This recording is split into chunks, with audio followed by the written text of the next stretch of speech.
এই যে দেখুন, শান্তশিষ্ট পত্নীনিষ্ঠ নিপাট ভদ্রলোক, উনি বসে বসে কি টানছেন বলুন তো?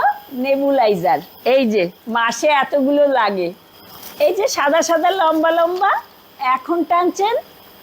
আর সারা জীবন কি টেনেছেন জানেন? ওই সাদা সাদা লম্বা লম্বাই, তবে এরকম আয়েস করে বসে টানতেন। ডেইলি 2 প্যাকেট, তার কমে হতো না।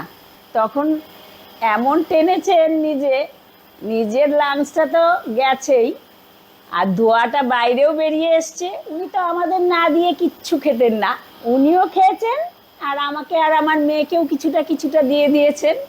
আর এখন বসে বসে ওই দুটোই সাদা, দুটোই টানতে হয়, একটা এরকম করে, আর এখন টানছেন এরকম ভাবে। এই তফাৎ। আপনাদের স্বামীরা যদি এরকম টানতে চায় প্রথমে এরকম আয়েশ করে, তাহলে প্রথমেই বারণ করবেন, তা নাইলে বলবেন যে পরবর্তীকালে এইরকম টানতে হবে।